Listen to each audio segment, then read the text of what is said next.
I never breathed a word of it to my son. Not once. Not in 31 years. My late wife's insurance settlement, her patent royalties, the timberland in East Texas, $85 million, sitting quiet in a trust nobody but my attorney and I ever knew existed. It turned out to be the wisest silence I ever kept, because 6 days after my son stood up at his wedding and promised to honor his family, his brand new wife walked into my kitchen with a folder full of lies and a stranger in an expensive suit standing behind her like a loaded gun. What she came to take from me, and what I found out about my own boy in the days that followed, broke something in my chest that I don't think will ever fully mend. But here's the thing they didn't count on. If you've ever had someone you love decide your age made you an easy mark, tell me where you're watching from tonight, because I promise you, you are not alone, and you are about to feel a whole lot better by the end of this. Stay with me. My name is Walter Grissom. I'm 68 years old, a retired airline mechanic, and for the last 26 years I've lived alone in a 2-story colonial on Larkspur Lane in a quiet corner of Columbus, Ohio. It's not a mansion. It's got a leaky gutter I keep meaning to fix, and a porch swing my late wife Rosalind used to sit on every evening with a cup of chamomile tea. Rosalind died of ovarian cancer 9 years ago, and when she went, she left behind more than grief. She left behind a settlement from a botched surgery years before her cancer diagnosis, plus royalties from 3 patents she'd filed back when she worked as a biomedical engineer, plus a parcel of timberland her father had left her in East Texas that turned out to be sitting on more oil than anybody realized. All told, it came to just under $85 million, locked into an irrevocable trust with my name as sole trustee. I never touched a cent of it beyond what the tax code required. I kept driving my 2009 Ford pickup with the dent in the tailgate. I kept clipping coupons out of the Sunday paper. I wanted my son, Marcus, to grow into a man who built his own life, the way I had, the way my father before me had. I never wanted him chasing a number in a bank statement. I wanted him chasing a purpose. It was a Thursday evening, 6 days after I'd sat in the second pew at St. Andrews and watched Marcus marry a woman named Deborah. I remember the date because I'd just finished watering Rosalind's rose bushes along the side fence, the ones I keep alive out of stubbornness more than skill. I heard tires on the driveway before I saw the car. A white Range Rover, brand new, the kind with the paper dealer plates still taped in the back window. I straightened up, wiped the dirt off my hands onto my jeans, and walked around front expecting maybe a thank you visit, a plate of leftover cake, something ordinary. Deborah stepped out first. She had her hair pulled back tight, sunglasses on even though the sun was already low, and she was wearing a cream-colored blazer that looked like it cost more than my truck payment. She didn't wave. She didn't smile. Behind her, out of the passenger side, stepped a heavy-set man in his 40s carrying a black leather portfolio case, the kind you see lawyers carry in courtroom dramas. He had that particular look men get when they've been paid to feel nothing. "Deborah," I called out, wiping my hands on my jeans one more time out of nervous habit. "This is a surprise. Where's Marcus?" She didn't answer me directly. She walked up the flagstone path just far enough to stop about 6 feet away, like she didn't want to get too close, like whatever I had might be catching. She gave a small nod toward the man beside her, and he stepped forward, unzipped the portfolio, and pulled out a thick stack of papers, bound with a black clip. He didn't offer his hand. He just held the papers out toward me like he was handing off a subpoena, which, in a manner of speaking, he was. "Mr. Grissom," he said, his voice flat and rehearsed. "My name is Gerald Fenwick. I'm outside counsel representing First Capital Trust Services, the new holder of record on this property. I'm here to formally notify you of the transfer." I stood there on my own front walk holding a stack of paper I hadn't asked for, genuinely confused, looking between Gerald and Deborah like one of them was going to laugh and tell me it was some kind of prank. "New holder of record," I repeated. "Son, I've owned this house free and clear for 11 years. I paid it off the year Rosalind got sick, so we wouldn't have that hanging over us during her treatment." Gerald adjusted his tie the way men do when they're bracing to say something ugly. "Not according to the county recorder's office, sir. This property was refinanced 8 months ago and subsequently sold in a private transaction 2 weeks ago. The new owners intend to begin renovations promptly. You have until Monday morning, 72 hours from now, to vacate the premises with your personal belongings. If you're still in the residence past 9 a.m., we will have no choice but to involve the Franklin County Sheriff's Department. 72 hours. Vacate. Sheriff's Department. The words landed on me like stones dropped one at a time into still water, each one sending out a ring that knocked the last one off balance before I could even process it. I looked past Gerald to Deborah, hoping to God she'd step in and tell me this was some kind of clerical error, some mistake with an address one digit off. But she was studying her manicure, bored, the way you'd look at a dead bug on a windowsill. "Deborah," I said, my voice dropping low. "What in God's name is this? Where is my son?" She sighed the sigh of a woman deeply inconvenienced by an old man's confusion. "Marcus is at a closing dinner for his firm, Walter. He asked me to handle this because he knew it would upset you. And frankly, he was right. The house sold. It's done. Gerald is just delivering paperwork. You should be using this time to pack instead of interrogating us on the lawn." My hands were shaking, but it wasn't fear doing it. It was something hotter than fear. I flipped through the papers right there on the walk. Deed of trust, refinance documents, a power of attorney form granting full authority over my real property to my son, Marcus Grissom, dated 8 months back, and at the bottom, in black ink, a signature. My signature, Walter James Grissom, the loop on the W, the little hook at the end of the M, exactly the way I've signed my name since I was 19 years old cashing my first paycheck from the airline. It was perfect. It was flawless. And it was not mine. I had never in my life signed that document, and I knew it the way you know your own heartbeat, without needing to be told. Gerald checked an expensive watch on his wrist. "I'd recommend contacting a moving company sooner rather than later, Mr. Grissom. The buyers are eager to break ground on renovations. My card is in the folder. Any further correspondence goes through my office, not directly to my clients."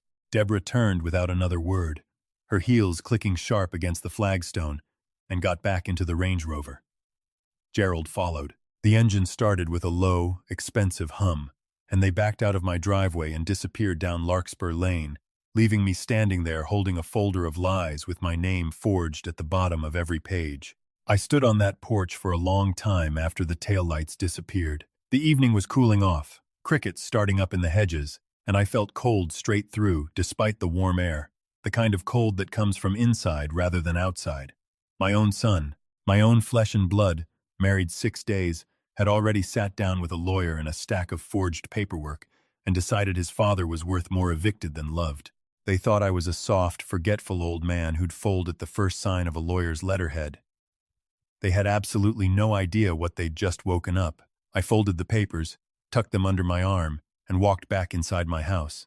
I had a phone call to make, and it wasn't to a moving company.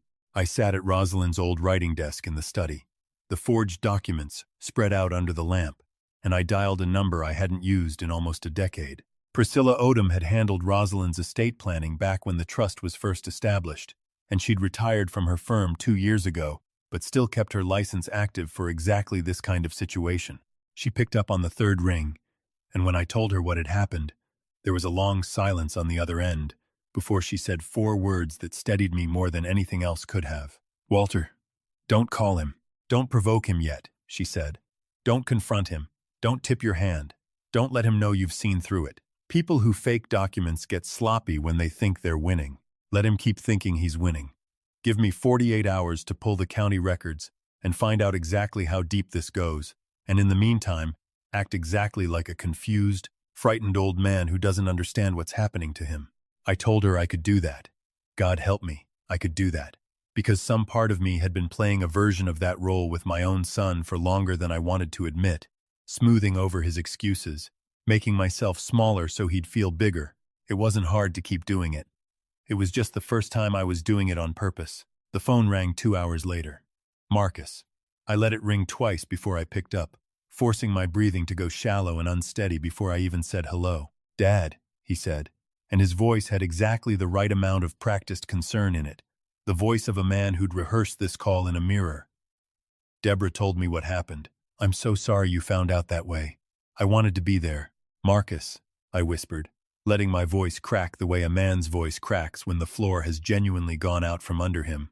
"You sold my house. You sold your mother's house. Why would you do that to me?" "Dad, listen to me," he said, and his tone shifted into something patronizing, something you'd use to calm a spooked animal. "Nobody sold anything behind your back. You signed those refinance papers back in the spring, don't you remember? We sat at your kitchen table, you don't remember that? The audacity of it took my breath away for real. No performance required. I don't remember that, I said. Because I didn't. Because it never happened. It's okay, Dad, he said, softer now, dripping with a compassion I hadn't heard from him since before Rosalind's funeral. We've talked about this before. Doctor, Okafor flagged some concerning patterns at your last checkup. Memory lapses. Confusion about recent events. Deborah and I have been worried sick, and we didn't want to say the word out loud. But we think it might be the early stages of dementia, Dad. Do you remember the stove incident? The pot you left burning while you wandered outside? If I hadn't stopped by that day, the whole kitchen could have gone up. I closed my eyes and let the memory surface, because I remembered it with perfect, furious clarity. Marcus had come by 3 weeks earlier to make chili, and he'd asked me to go down to the basement to find an old cast-iron pot he swore was down there. While I was gone 10, maybe 12 minutes at most, he'd cranked the burner under a pan of oil up to high and let it start smoking, then met me at the top of the basement stairs looking horrified, pointing at the haze in the kitchen like I'd caused it. I'd apologized to him that day. I'd actually apologized to my own son for a fire he set himself. I didn't leave anything burning, Marcus, I said quietly, letting just enough doubt creep into my voice to sound convincing rather than certain. You asked me to get the pot. Dad, he said, and I could hear something harden underneath the sympathy now. This is exactly the pattern Dr. Okafor described. You fill in gaps with memories that feel real but aren't. It's not your fault. It's the disease talking. That's why Deborah and I made the decision to sell the house and use the equity to secure you a spot at Brightview Senior Residences. Round-the-clock care, hot meals, a medical team on site. We did this because we love you, Dad, and we couldn't keep watching you slip further without stepping in. Brightview Senior Residences. I knew exactly what that facility cost a month, and I knew exactly what my house was worth.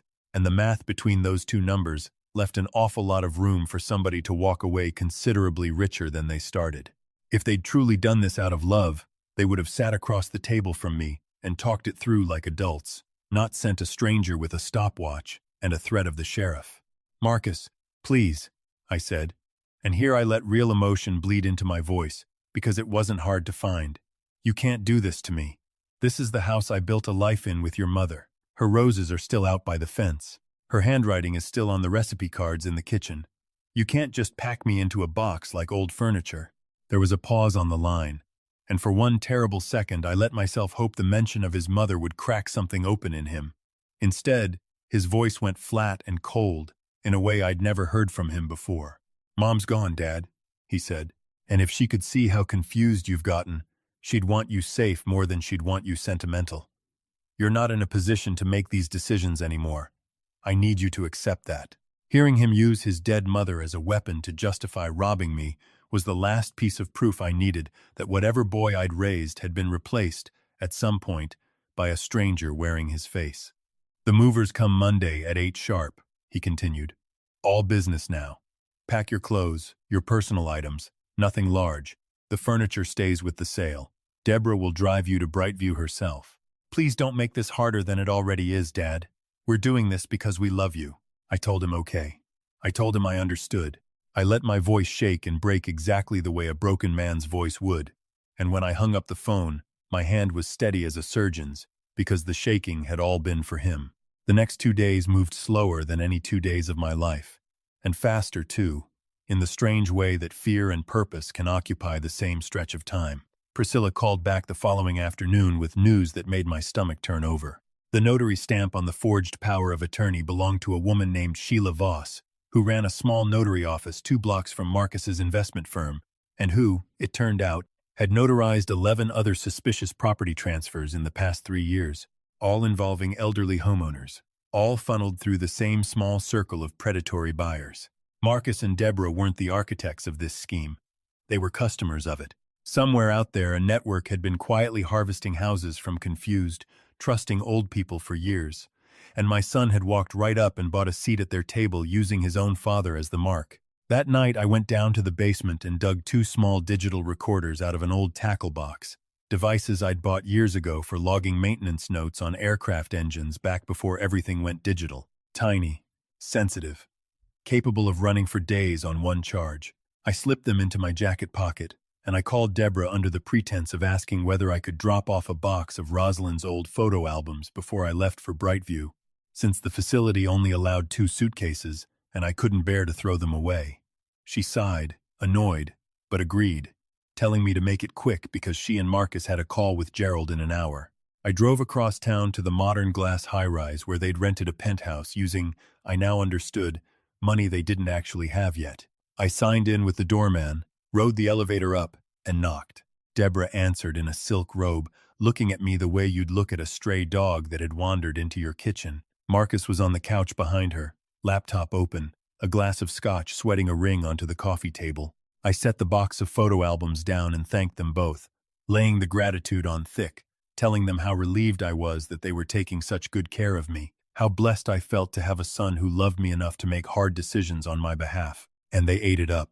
Deborah actually smiled for the first time since she'd shown up on my porch. Marcus told me I'd feel so much better once I settled into Brightview, once the stress of managing a house on my own was finally off my shoulders. And in the middle of all that warm, poisonous reassurance, Marcus made a mistake that men only make when they believe they've already won. He told Deborah, right there in front of me, not to worry about the remaining balance on the Brightview deposit, because once the Fenwick paperwork cleared and the house sale funded, they'd have more than enough left over to cover the down payment on the lake house, too. I stood there with my recorder running in my breast pocket and thanked God, silently, for every year I'd spent learning patience the hard way. Over the following 2 days, Priscilla and I built the case in earnest. She tracked down 2 other elderly victims of Sheila Voss's forged notarizations, one of whom, a widow named Constance Farrell 3 streets over from me, had lost her home entirely 18 months earlier and had been too ashamed and too frightened to fight it in court. Priscilla brought in a forensic document examiner who confirmed within an hour of comparing samples that my signature on the power of attorney was a traced forgery, likely lifted from an old tax return. And most importantly, she brought in a friend of hers, a federal prosecutor named Aaron Whitlock, who worked elder financial exploitation cases for the U.S. Attorney's Office. A man who'd been trying for 2 years to build a case against exactly the kind of predatory network Sheila Voss belonged to, and who told me, in a voice that made me trust him instantly, that with what we had, plus a recorded confession, we could take down not just my son's marriage but the entire operation feeding on people like Constance Farrell. Sunday night, I didn't sleep. I sat in Rosalind's rocking chair on the back porch and I let myself grieve, just for an hour, for the boy Marcus used to be. The one who used to fall asleep against my shoulder on long car rides. The one who cried at his mother's funeral so hard I had to hold him up by the arm. Somewhere between that boy and the man who forged my signature, something had rotted, and I would spend a long time afterward wondering exactly when I'd stop noticing it happening. But grief has a shelf life when you've got work to do, and by Monday morning at 7, I'd folded that hour away and put my armor back on. I didn't wear the flannel and the work boots that had become my daily uniform. I went into the back of my closet, past Rosalind's dresses I still hadn't been able to give away, and pulled out the charcoal wool suit I'd worn to exactly 3 funerals and 1 retirement dinner in the last decade. I put it on slow, deliberate, the way a man dresses for something that matters. I knotted a navy tie Rosalind had bought me for our 30th anniversary. I looked at myself in the mirror on the closet door and I didn't see a confused old man anymore.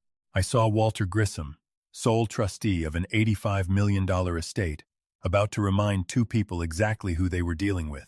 Aaron Whitlock arrived at 7:40 with 2 federal agents in plain dark suits, and Priscilla came in right behind them carrying a leather folio thick with everything we'd gathered. They set up quietly in my living room, the agents standing just out of sight of the front door, badges clipped and ready. I made a pot of coffee, because some habits don't care what kind of morning you're having, and I sat down in my recliner to wait. At exactly 8 o'clock, the moving truck rumbled up the street and parked at the curb. Behind it came Marcus's sedan, and behind that, Gerald Fenwick's black sedan pulled in too, because apparently he wanted a front row seat to watch an old man get quietly disposed of. I watched through the front window as the 3 of them gathered on the sidewalk, laughing about something, utterly, completely certain they were walking into the final chapter of an easy, profitable morning. Deborah was wearing sunglasses again despite the overcast sky. Marcus had his hand on her lower back, guiding her up the walk like a man escorting his date to a wedding rather than his father to the street. The front door opened. I heard the jingle of the spare key Marcus still had from years back, the one I never bothered taking back because I never imagined I'd need to. He stepped into the foyer first, calling out, "Dad, the movers are here. We need to get you loaded up. We don't have all day." He rounded the corner into the living room and stopped so hard, Deborah walked straight into his back. His eyes went from the charcoal suit to Priscilla's folio to the two men in dark suits standing behind my recliner, and I watched every ounce of blood drain out of his face in real time. Deborah's mouth opened and nothing came out. Gerald, trailing in last, took one look at the room and started backing toward the door before one of the agents stepped smoothly into his path. "Dad," Marcus said, his voice climbing an octave, "what is this?" I stood up slowly from the recliner, took my time buttoning my jacket the way I'd rehearsed in the mirror that morning, and looked my son directly in the eye for the first time since this whole nightmare began. "This," I said, "is the moment you find out your father was never confused a single day in this entire ordeal. This is Assistant United States Attorney Aaron Whitlock.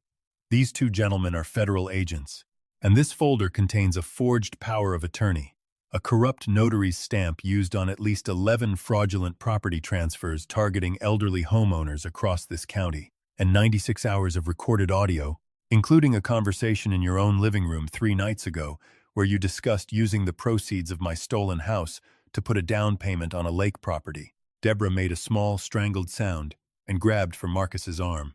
Marcus stared at me like he was seeing a stranger, which, in a way, I suppose he was, because the man standing in that suit was not the soft-spoken father who'd apologized for a fire his son set himself.